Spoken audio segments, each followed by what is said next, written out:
La vie est une maladie sexuellement transmissible et qui se terminera mal. Et donc surtout, vous acceptez pas, un, qu'on attente à votre liberté, et deux, de vous emmerder. Charles Gave occupe une place de choix dans le paysage médiatique français. Il revient aujourd'hui pour faire le bilan sur ses grandes convictions. Je ne connais pas un seul cas d'un pays retournant à l'équilibre budgétaire par une augmentation des impôts. Qu'est-ce qu'il faut faire du coup ? Charles va nous parler d'énergie, d'or, d'obligations ou encore de la situation politique mondiale. C'est en train de s'écrouler de tous les côtés. Investisseur chevronné, il partagera aussi ses grands principes d'investissement. Je peux pas mettre mon cash en euros parce qu'il faut être cinglé. Je peux pas mettre mon cash en obligations françaises parce qu'il faut être cinglé aussi. Donc ça vous laisse simplement deux actifs que vous pouvez acquérir. Allez, c'est parti pour un deuxième round avec le doyen de la finance française. Il va falloir ouvrir la boîte à claques. Bonjour Charles. Bonjour. Lors de notre dernier échange, c'était en décembre 2024, les marchés financiers étaient portés par un vent d'optimisme grâce à l'élection de Trump. Un an plus tard, les indices mondiaux sont quasiment au plus haut historique et on a quand même pas mal de tensions géopolitiques. Il y a un des sujets sur lesquels vous alertez depuis un moment, c'est la situation énergétique mondiale. La demande énergétique explose, mais les investissements ne suivent pas. Lors de votre dernière venue, vous suggériez une exposition à un ETF énergie à hauteur de 15% dans un portefeuille. Or, l'indice mondial des valeurs énergétiques, le MSCI World Energy, a fortement sous-performé le fameux MSCI World qui est l'indice global. Enfin, qu'est-ce qui pourrait expliquer la sous-performance ? Il y a plusieurs choses qui peuvent l'expliquer. Là, j'ai peut-être été un peu léger, un peu rapide en disant ça la dernière fois.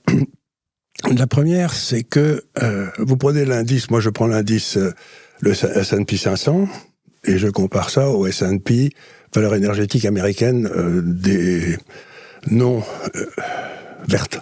Non renouvelables. Non renouvelables. Donc que fossiles. Que fossiles, qui est un indice tout à fait connu. Et là, il est en hausse de 11% depuis cette date à peu près. Moi, je l'avais calculé à la mi-septembre, enfin c'est à peu près pareil. Et ensuite, il fait 2% de mieux que l'indice S&P 500 Equally Weighted.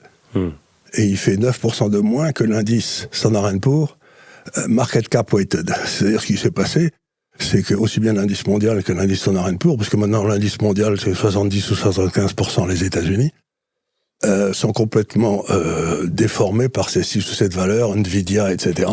Les 7 magnifiques.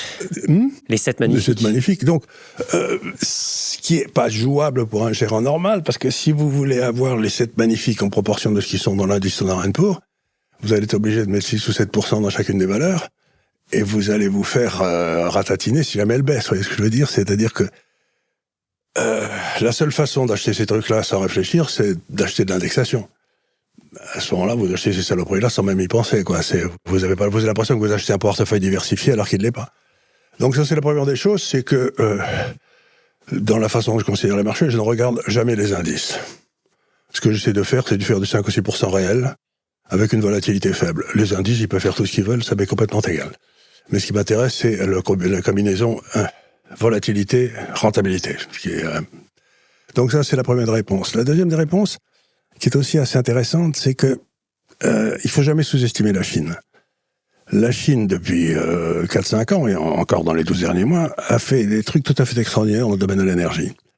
La première, c'est qu'elle a développé de façon gigantesque tout ce qui était transformation du charbon en gaz normal.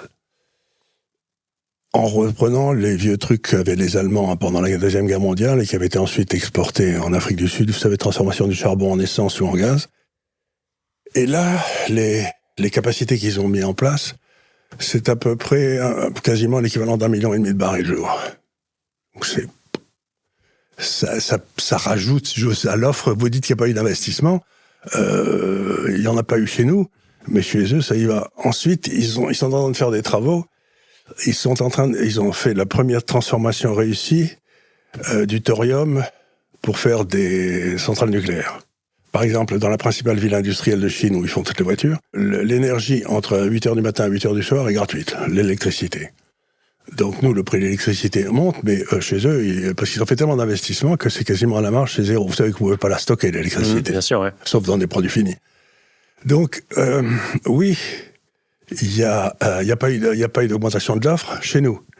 Mais chez eux, aujourd'hui, je crois que quand l'Allemagne produit à quelque chose comme 6 le coût de l'énergie, les États-Unis sont à 3 et la Chine est à 1. Donc si l'économie c'est de l'énergie transformée, on va avoir du mal quand même. Et vous pensez que ça va être un sujet important, le nucléaire, pour l'Europe ? Il faudrait qu'ils s'y mettent, mais prenez les seuls qui étaient à peu près doués dans le nucléaire, c'était les Français puis les Allemands, mais Madame Merkel avait arrêté ça d'un coup de sang.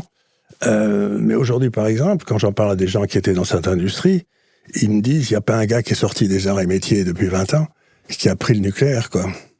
Parce qu'on leur disait, c'est foutu, on va fermer, etc. Donc aujourd'hui, vous savez, vous avez les corps des mines qui décident les plans, qui font tous les trucs compliqués, les types qui sortent premier de Polytechnique, là, et puis derrière, vous avez les mecs qui mettent la main dans le cambouis, c'était les arts et métiers. Mais on n'en a plus. Et on n'en a plus.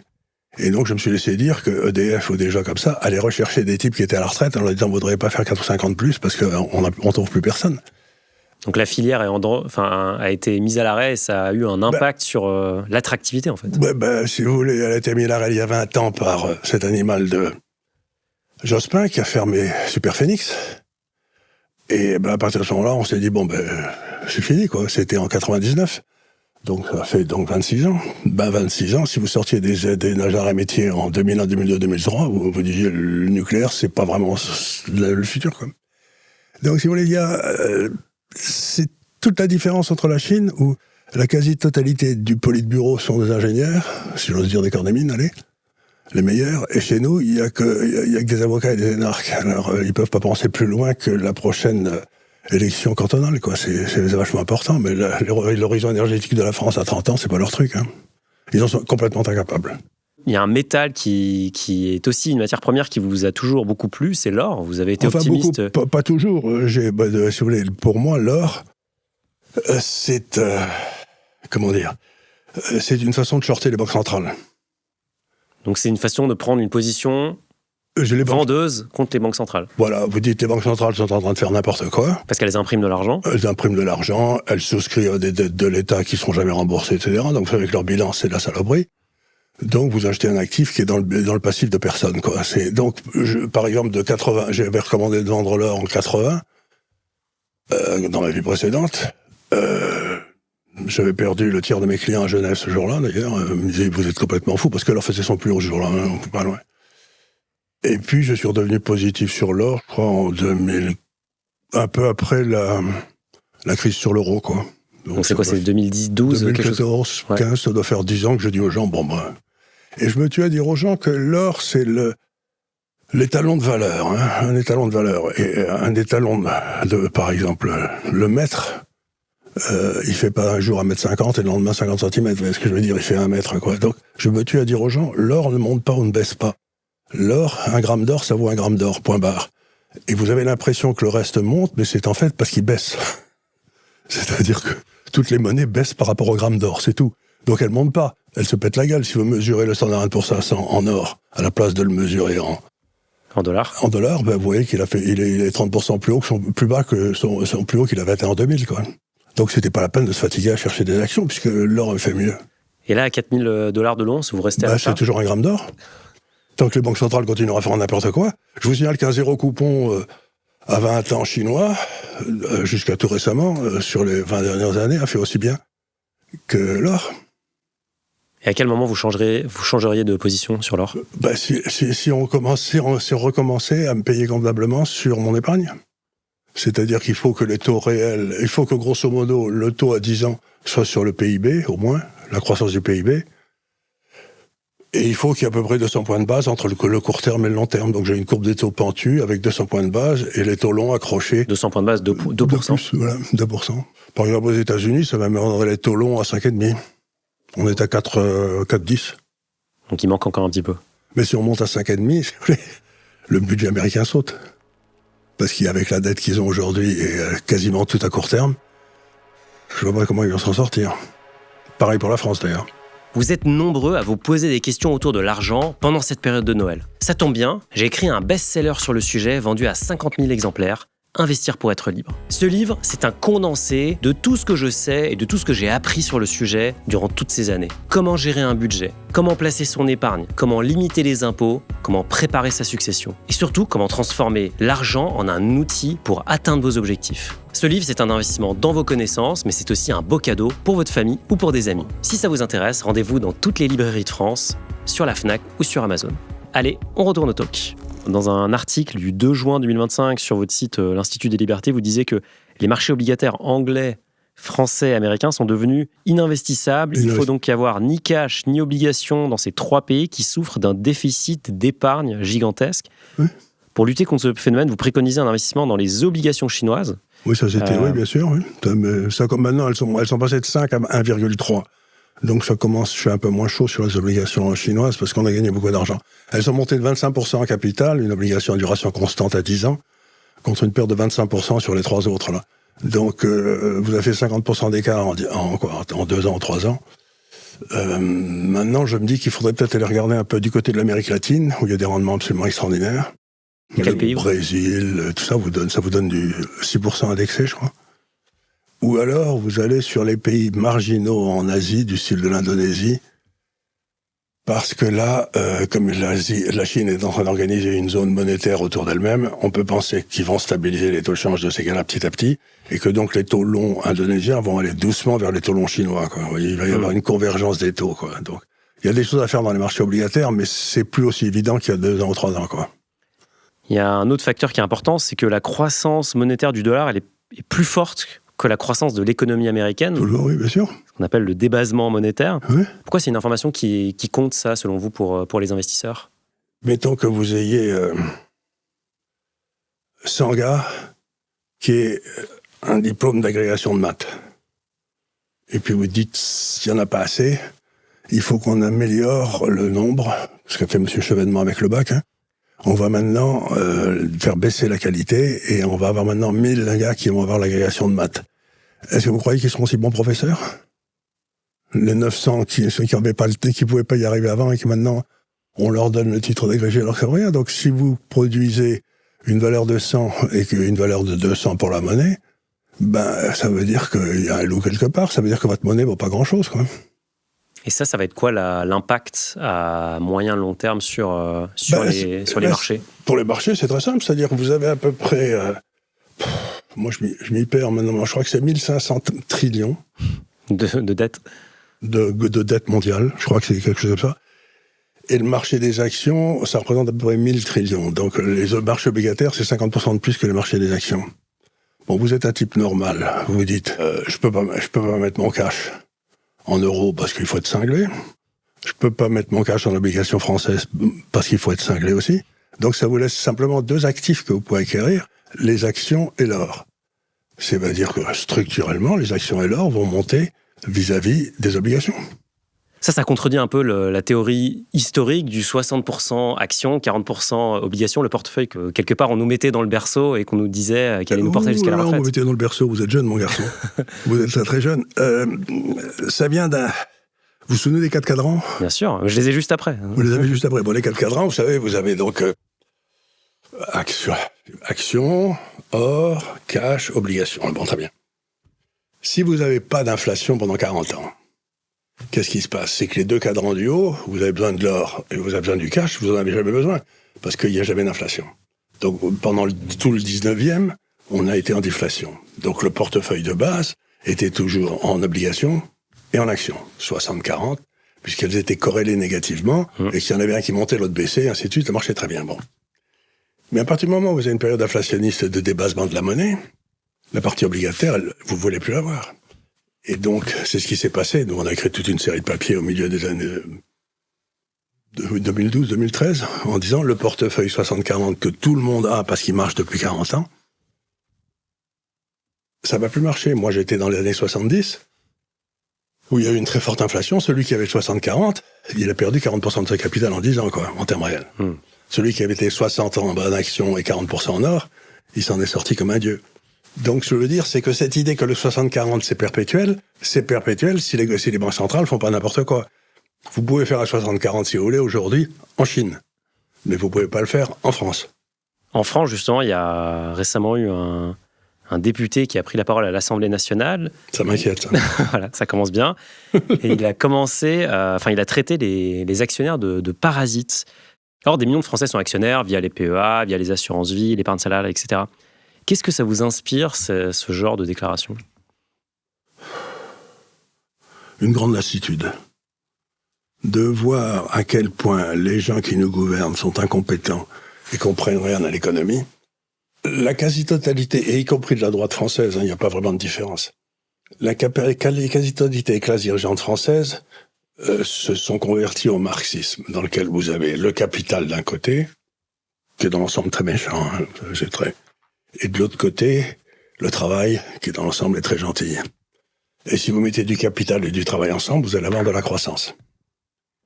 La réalité, c'est que la croissance vient d'un mec qui se met au milieu, qui arbitre le risque, qui s'appelle l'entrepreneur, qui crée une entreprise, qui crée de la valeur. C'est ce que vous avez fait, non ? Vous avez été entrepreneur, vous ? Ouais, je le suis toujours. Vous l'êtes toujours. Bon, une fois qu'on l'a été, on s'arrête jamais. C'est terrible, ça. On en prend le goût et c'est fini. Donc, ce que disait Schumpeter, c'est que vous aviez l'entrepreneur au milieu, qui allait chercher le capital dont il avait besoin, le travail dont il avait besoin, et qui, par une opération absolument magique, transformait 1 + 1 en 4. Vous voyez ce que je veux dire ? C'était... Et donc, celui qui crée de la valeur, c'est l'entrepreneur.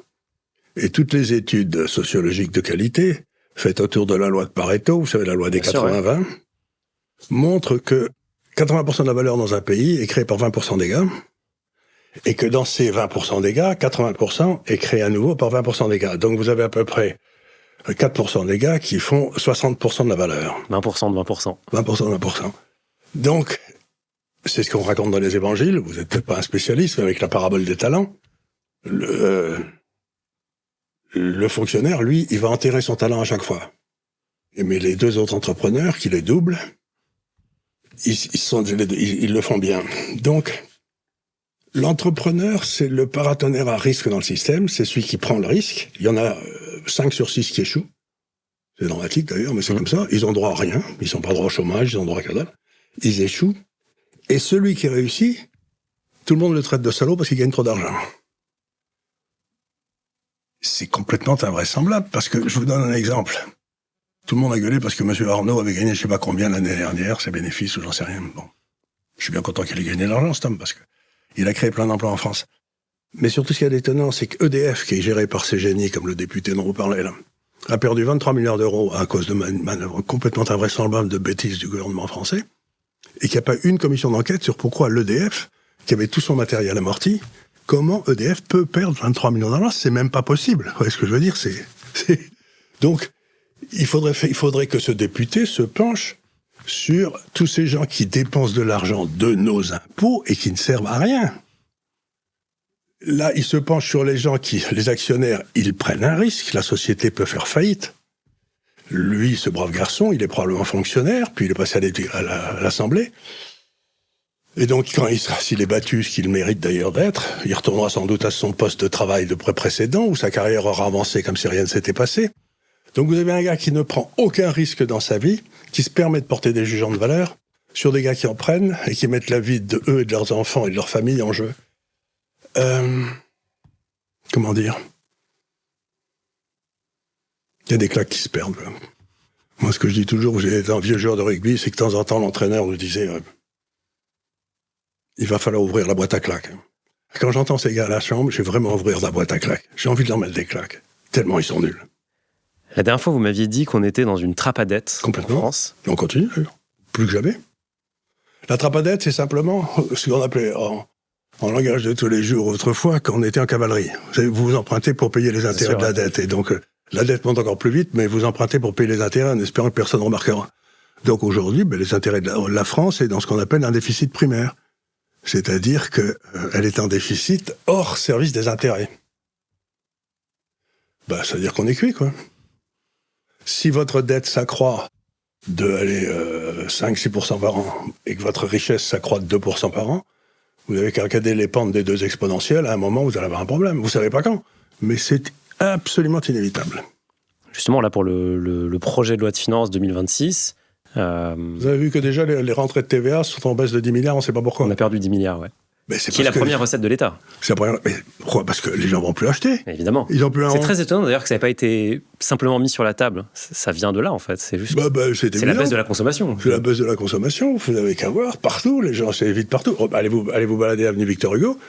Il y a une boutique sur deux qui est fermée. Fermée. C'est dans le 16e, pour ceux qui savent pas. Dans le 16e, Victor Hugo, c'est là où il y avait. Vous allez vous promener pour aller voir les jolies boutiques, quoi. Il n'y en a plus. Et c'est quoi, du coup, il y a la partie recettes, oui. Il y a la partie dépenses aussi, qui a été peut-être moins travaillée, mais sur la partie recettes, on a vu qu'il y avait l'impôt sur la fortune improductive qui avait été proposé, la hausse de la CSG. Ça va être quoi l'impact sur les finances des Français ? Écoutez, je ne sais pas, parce que tout ça me fatigue à un point considérable, mais ce que je peux répondre, c'est ayant beaucoup étudié ce sujet dans tous les pays du monde, je ne connais pas un seul cas d'un pays retournant à l'équilibre budgétaire par une augmentation des impôts. Qu'est-ce qu'il faut faire du coup ? Il faut baisser les dépenses.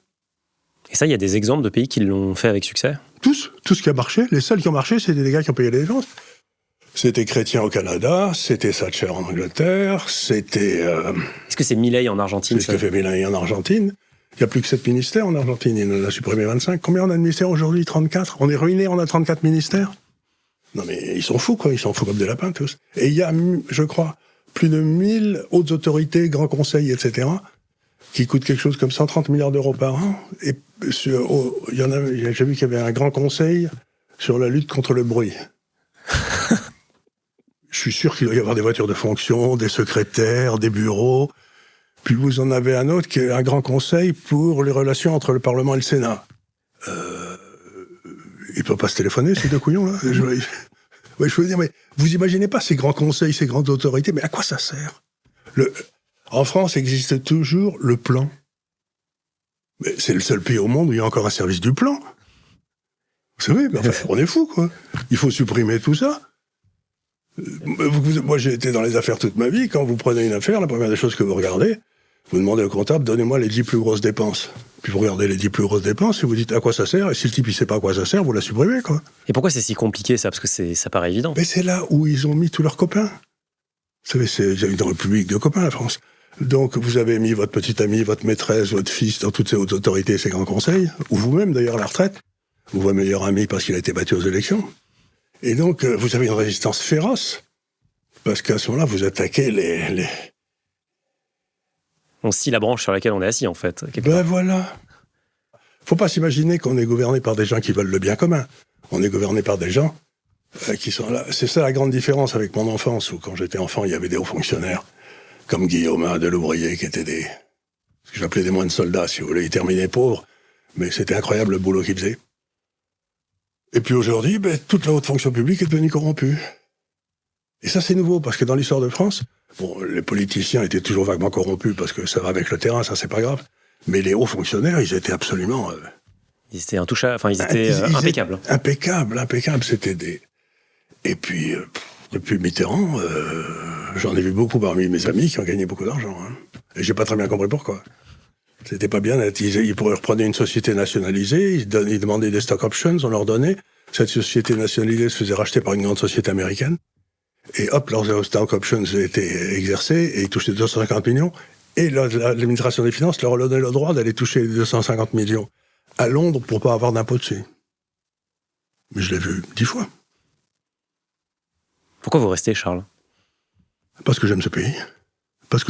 Je pense que c'est Gredin qui le gouverne, le fout par terre, et que si le Titanic doit couler, je vais être sur le pont en train de chanter avec tout le monde, ce n'est qu'un au revoir, mon Dieu, voilà, c'est ça. Parce que je trouve que, arrivé à un certain âge, vous voulez pas être enterré à Los Angeles, ou mourir dans un hôpital à Hong Kong. Vous voulez mourir chez vous, tranquillement. Enfin, j'ai une passion pour ce pays, oui, j'aime y vivre, et j'essaye d'aider les gens à comprendre ce qui se passe. D'ailleurs, ce que j'essaie de faire, c'est j'essaie de leur apprendre à gérer leur épargne, pour qu'ils échappent à ces malotrus. Justement, si là, vous adressez à un jeune qui veut commencer à investir aujourd'hui dans une France qui est en difficulté, qui a un gros déficit, etc. Il a plein de trucs à faire. Mais qu'est-ce qu'il fait ? Alors, il regarde Le Monde, ce qu'il fait avec mon aide d'ailleurs, s'il veut, et vous vous rendez compte que il est en train de se passer un phénomène absolument gigantesque, c'est qu'on n'a plus besoin du dollar pour acheter du pétrole. Donc le monopole du dollar sur le commerce du pétrole est terminé. Pourquoi c'est important ça ? Parce qu'autrefois, si vous ne pouviez pas avoir de dollars, vous ne pouviez pas acheter de pétrole et vous creviez.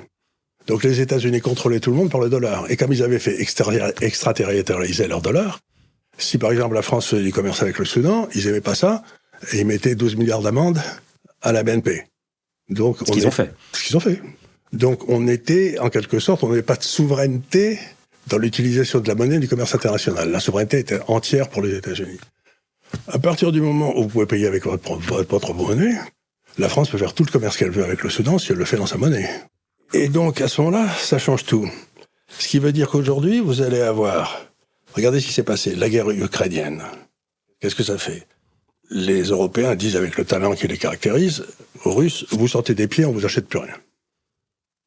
Les Russes, ça les embête parce que ils vendaient qu'à 2 personnes. Ils vendaient aux Allemands d'un côté et aux Chinois de l'autre.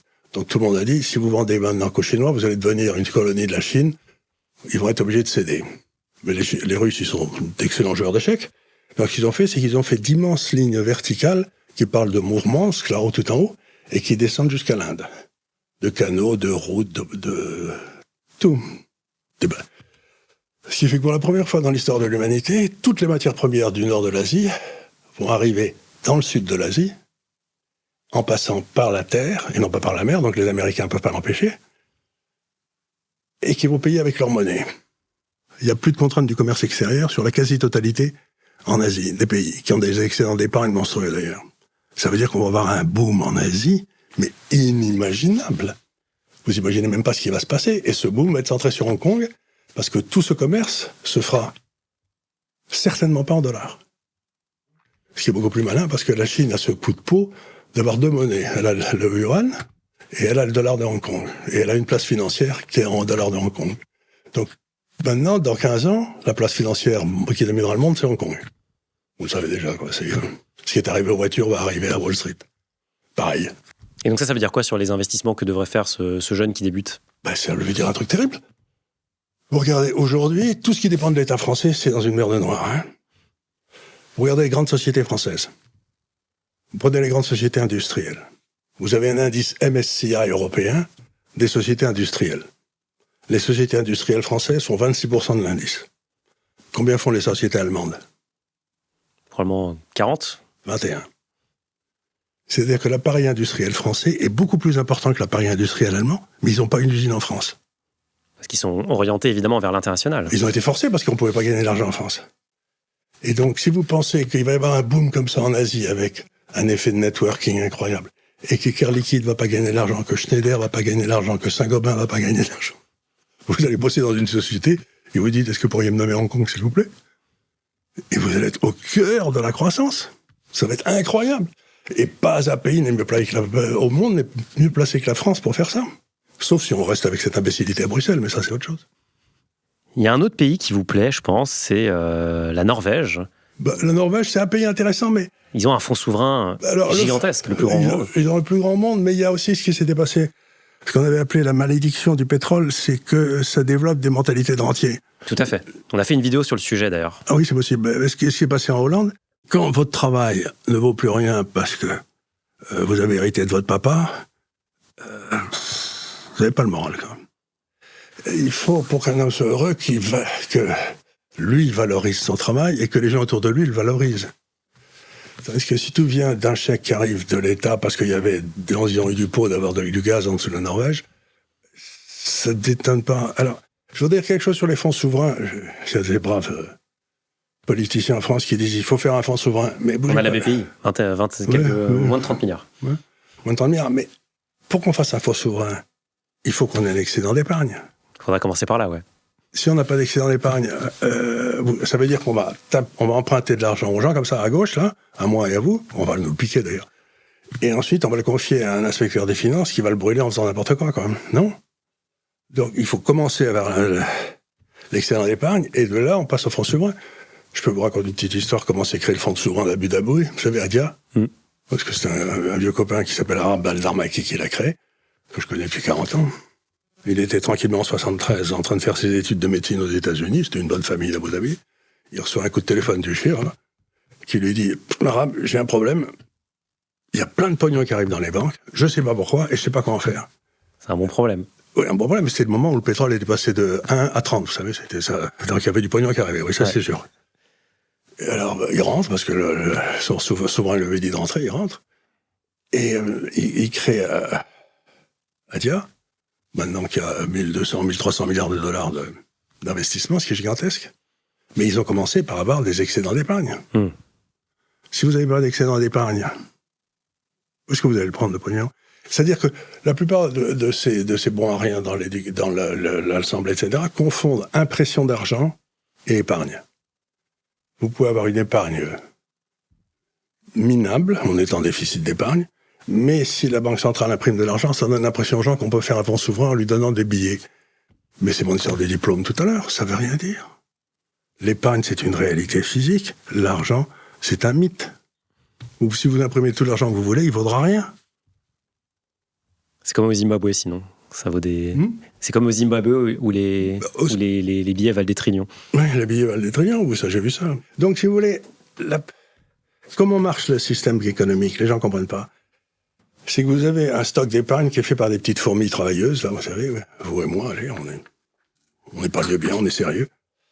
Et puis vous avez des espèces de fous qui s'appellent les entrepreneurs qui ont besoin de cet argent, mais probablement il y en a 5 sur 6 qui vont rater. Et au milieu, vous avez besoin d'un système financier qui transforme cette épargne, qui la prend, qui la transforme et qui la confie pour en faire des investissements productifs, des centrales nucléaires, des choses comme ça. À ce moment-là, ça marche. Mais si le système financier est capturé par l'État et le transforme, on va faire des obligations et on fera des transferts de consommation, vous allez nulle part. Il faut qu'il y ait ce qu'on appelle l'approfondissement capitalistique, qui déclenche la hausse de la productivité, qui permet aux gens d'avoir des hausses de niveau de vie. Alors, à partir du moment où l'État capture tout pour faire des transferts sociaux, vous ne pouvez plus avoir de croissance. Est-ce que vous avez vu cette statistique qui dit que 80% de la hausse des pensions, donc des retraites, serait allée, in fine, dans de l'épargne? Donc, c'est-à-dire que les retraités on se serait endettés pour augmenter les pensions et qu'en fait, on aurait mis 80% de cet argent en banque. C'est une des choses qui m'amuse le plus. J'ai des copains qui viennent me voir parce que ils aiment bien avoir des conseils gratuits. Et ils me disent, Charles, qu'est-ce que je dois faire de mon épargne? Je leur dis, très bien, dis-moi où tu l'as mis. Et d'abord, pourquoi tu as besoin de mes conseils? Il me dit, parce que la France va faire faillite. Je lui dis, c'est pas complètement impossible. Alors, qu'est-ce que tu as dans ton épargne? J'ai une assurance vie. Je lui dis, c'est très bien. Et qu'est-ce que tu as dans ton assurance vie? Des obligations de l'État français. Donc je leur dis, vous êtes quand même les rois des cons, hein, parce que vous avez l'État français qui fait faillite, vous voulez vous protéger, vous faites parce qu'il vous donne un petit avantage fiscal, vous allez là-dedans, et vous allez ensuite acheter une obligation de l'État qui va faire faillite. Mais on peut pas être plus con. Et c'est ce qu'ils font tous. Ben c'est ce qui est dans le fonds en euros, c'est la majorité de l'épargne qui est dans les assurances vie. 1200 milliards, c'est un truc, il ne devrait pas y avoir... La seule façon qu'on ramène ces hommes, pas les Bourbons, à la raison, c'est si les Français vendaient ces 1200 milliards d'euros, et à ce moment-là, ils cesseraient de nous augmenter les impôts, ils commenceraient à couper les dépenses. Mais tant qu'on leur file du pognon et ils vous le rendent, c'est sans espoir, quand même. Il y a un autre pays qui je pense, vous plaît bien et qui est un pays assez intéressant. C'est l'un de nos voisins, il est au cœur de l'Europe. Pourtant, il est très à part. Historiquement, c'était plutôt un pays de mercenaires. C'est un pays qui s'est construit sur une certaine neutralité. La Suisse. La Suisse, voilà, vous l'avez deviné. Industrie bancaire très forte. Pas si forte que ça, moins puissante en pourcentage de PIB que la France. Mais avec une industrie bancaire privée extrêmement réputée et surtout une neutralité et une capacité à faire de la politique en direct avec les référendums. C'est-à-dire qu'ils n'ont pas de politique. La beauté des Suisses, si vous voulez, c'est que... Personne ne connaît les hommes politiques. Personne ne connaît les hommes politiques parce que les Suisses votent surtout... Tout part de la commune. Alors, donc la commune décide de ce dont elle va s'occuper. Et elle décide par référendum, donc... Puis s'il y a des trucs que la commune ne sait pas bien faire, par exemple, l'entretien des voies entre Bâle et Zurich, allez, vous voyez, donc ça va aller au canton. Alors, la canton, là, ils s'en occupent et tout. Un peu notre département, un peu plus gros. C'est entre la région et le département. Voilà. Ça va au canton. Alors là, ils s'occupent des trucs. Et puis ensuite, troisième étape, si les cantons ne savent pas faire, les affaires étrangères ou des choses comme ça, ça va à la Confédération. Alors, qu'est-ce qui se passe à ce moment-là? Vous avez un vote qui se fait à la proportionnelle intégrale. Et il y a 13 partis. Donc tout le monde a ses élus à la proportionnelle intégrale. Et ce qui se passe après, c'est rigolo, c'est que, ce qu'ils appellent le merveilleux compromis, les Suisses, ils ont besoin de désigner 7 ministres. Il n'y a que 7 ministères en Suisse, il n'y en a jamais eu un de plus, 7. Donc, ils disent au premier parti, celui qui a eu le plus de voix, toi, tu désignes 2 ministres. Puis au parti après, le second, 2 ministres. Le troisième, 2 ministres. Et le quatrième, 1 ministre. Ils sont tous désignés comme ça. Et ensuite, on les met dans une pièce comme celle-ci, les 7 là, et ils décident de quoi ils vont être ministres. Parce que personne ne les nomme. C'est les 7 qui disent, toi, apparemment, tu es commerçant, tu dois comprendre l'économie, donc toi, tu seras ministre de l'économie. Moi, ce que je veux dire, c'est pas comme toi, tu es docteur, tu t'occuperas de la santé, quoi. Et c'est à peu près ça, quoi. Et ces 7-là, donc, présentent des projets, etc. Le Parlement fait des lois. Et si par hasard, la population n'aime pas la loi, il y a un corneau comme moi qui se lève et qui dit on va faire un référendum, s'il a assez de voix, pour annuler cette loi qui est complètement idiote. C'est-à-dire que tout part de la base, rien au sommet.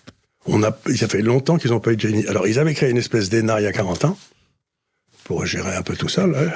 Elle existe toujours, c'est un sous-département de l'université de Lausanne, où on apprend comment faire le concours administratif pour être receveur des postes, quoi. C'est à peu près ça, quoi. Donc, la Suisse, c'est ce merveilleux pays où personne ne connaît le nom de son politicien, quoi. Ils votent sans arrêt sur tout. Qu'est-ce qu'on devrait récupérer chez eux et importer en France ? Ce qu'on peut récupérer chez eux, c'est simplement aussi, par exemple, la meilleure des choses, c'est la Constitution de la 5e est une abomination, puisque tout l'ordre du jour politique appartient à l'exécutif. C'est l'exécutif qui donne des ordres au Parlement pour dire vous allez discuter de ça, pas d'autre chose. Hein. C'est incroyable. Comme le budget actuellement. Comme le budget actuellement. Alors ce qu'on peut faire, c'est tout simplement dire on devrait faire un référendum d'initiative populaire ou citoyenne, appelez-le comme vous voulez, pour que la population dise aux hommes politiques ce qui les intéresse, eux. Parce que les hommes politiques, ils parlent de ce qui les intéresse, eux, les hommes politiques, mais ce qui intéresse les Français, pas du tout.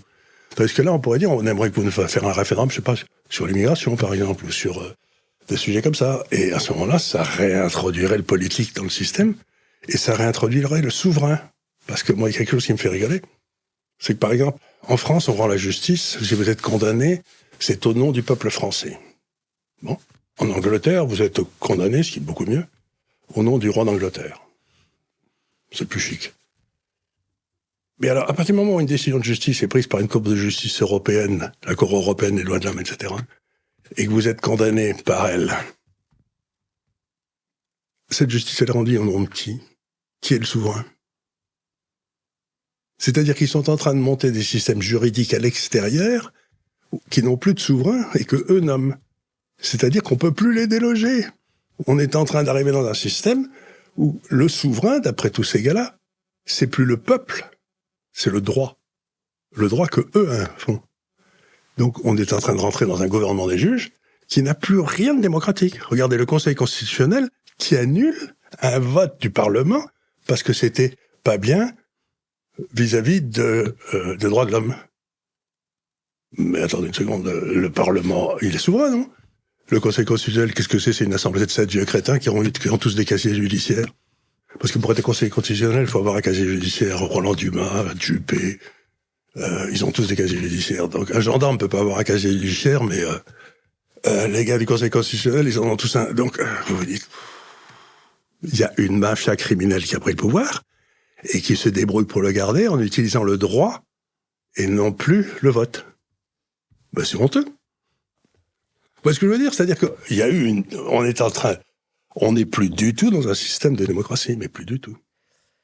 Vous avez vu peut-être le rapport de Mario Draghi, qui avait mis en exergue pas mal de choses. Il devrait être en prison, celui-là. Pourquoi ?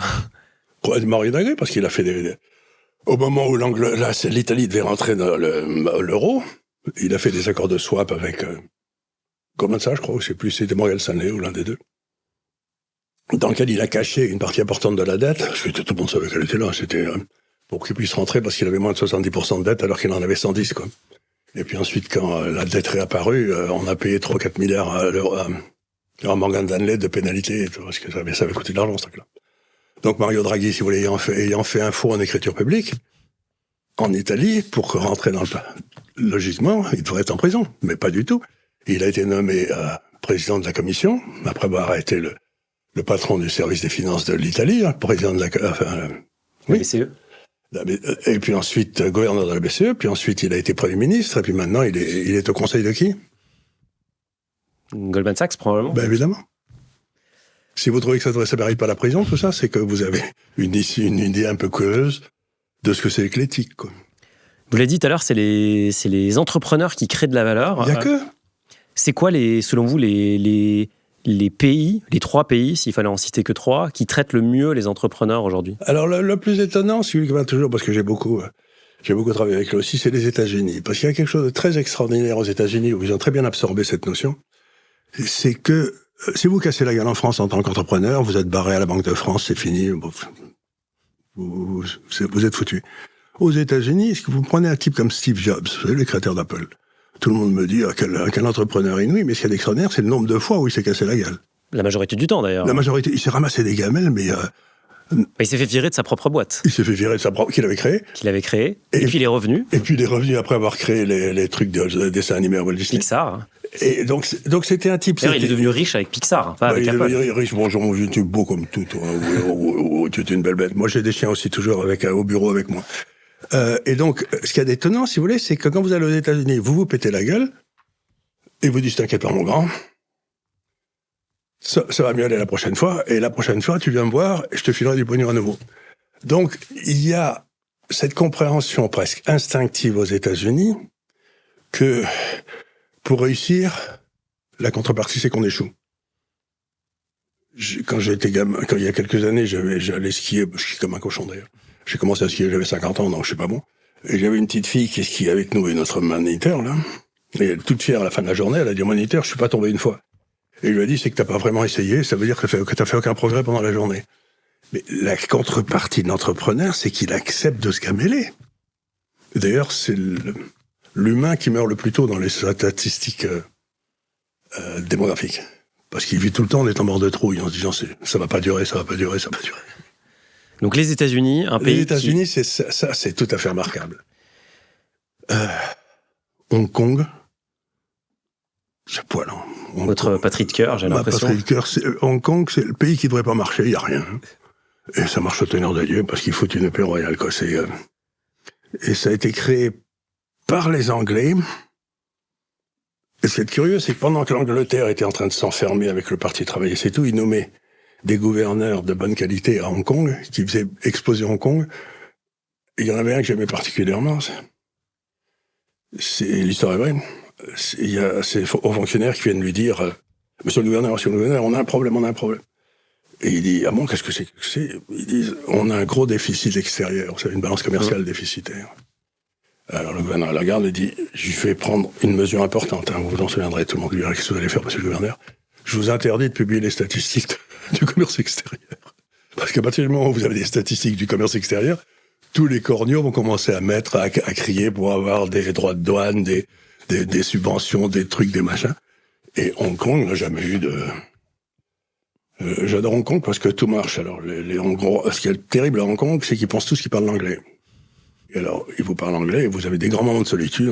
Alors, j'allais demander à mon fils, c'est ce qu'il m'a dit. Parce que lui, il comprend les Chinois quand ils parlent l'anglais. Je comprenais pas toujours. Et alors, vous leur expliquez ce que vous voulez qu'ils fassent. Ils disent can do. Ils peuvent le faire. Ils ont pas compris ce que vous avez dit.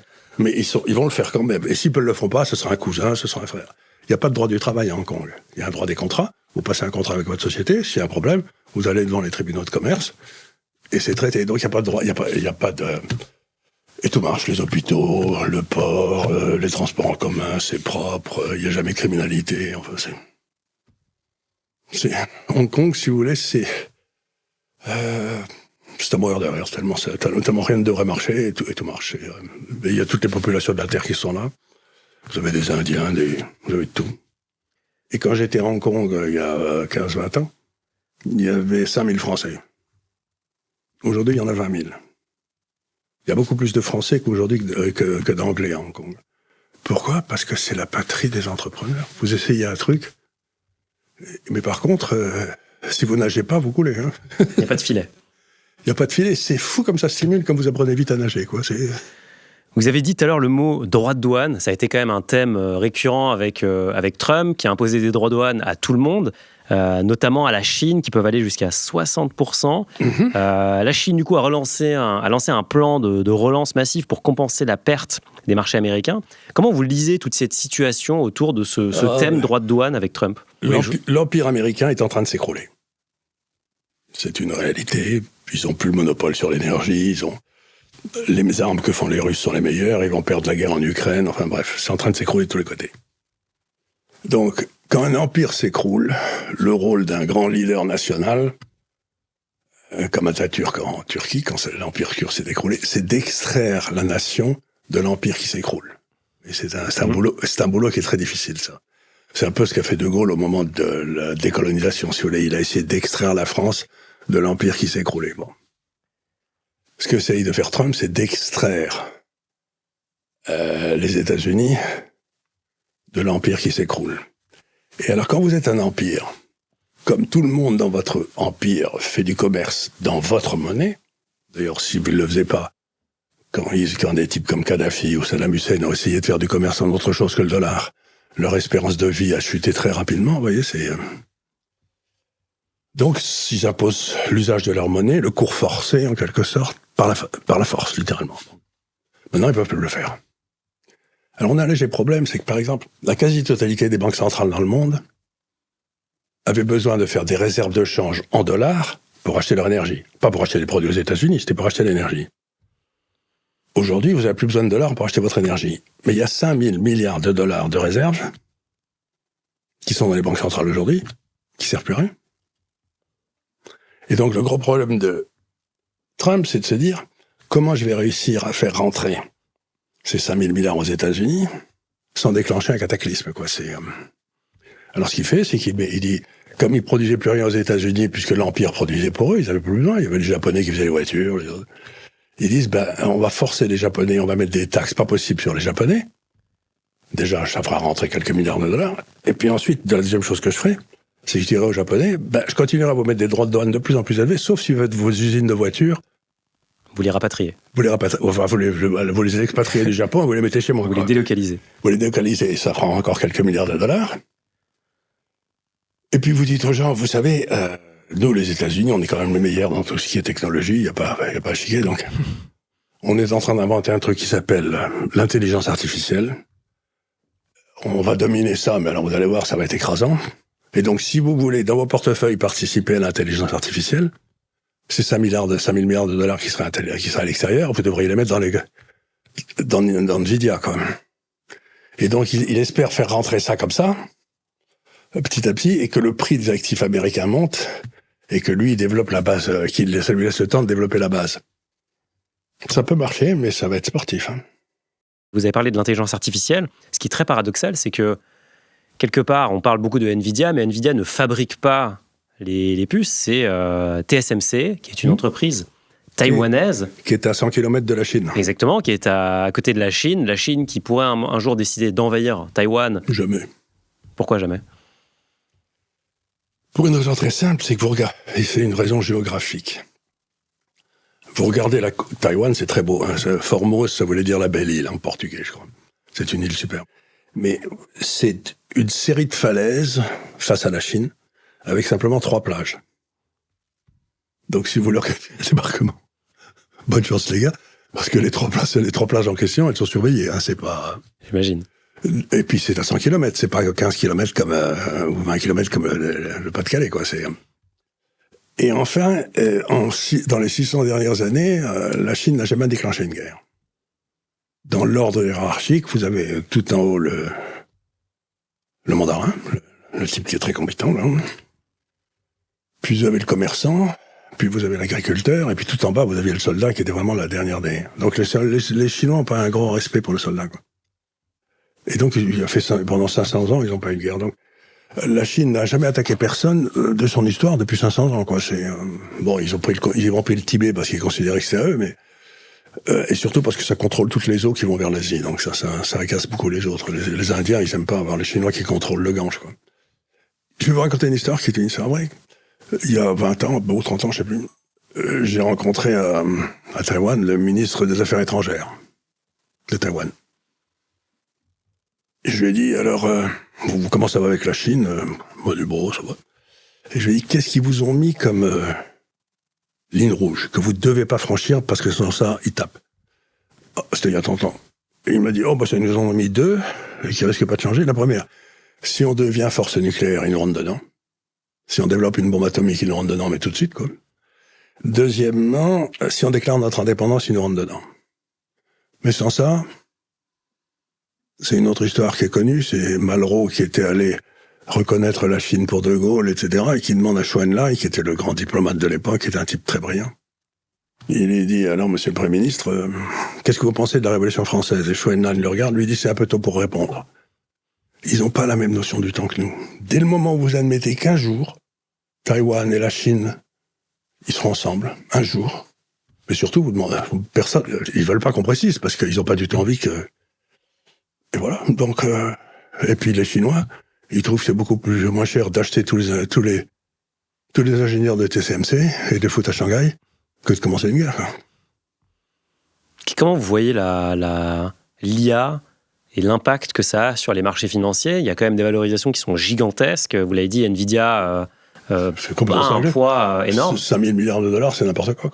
C'est la plus grosse société de l'histoire maintenant. De l'histoire. Et surtout, je crois que c'est la société elle est passée de 2 000 milliards de dollars à 5 000 milliards de dollars en l'espace d'un an et demi ou quelque chose comme ça. C'est la plus grosse...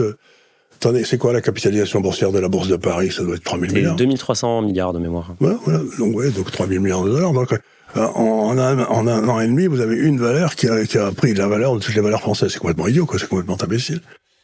Donc comment ça va se finir, cette histoire? En 1989, les valeurs japonaises, qui étaient dans une très belle bulle, faisaient 52% de l'indice mondial. Les valeurs japonaises. Les banques japonaises faisaient 25% de l'indice mondial. Aujourd'hui, le Japon doit être à 7-8% de l'indice. Il a à peine repassé ses plus hauts récemment, c'était il y a 30 ans. Ça s'est pété la gueule, de façon gigantesque. Mais le reste est monté.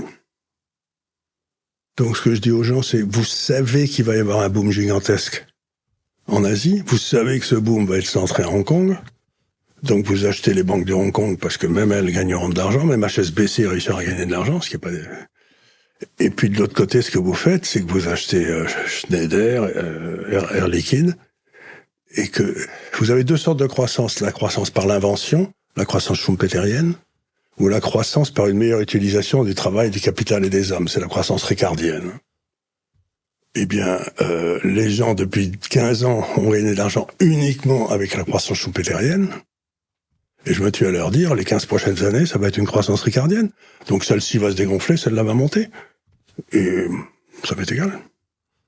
Charles, j'ai envie de vous proposer un exercice. On va imaginer que dans 60 secondes, vous allez perdre la parole à tout jamais et toute votre œuvre sera détruite sans laisser de traces.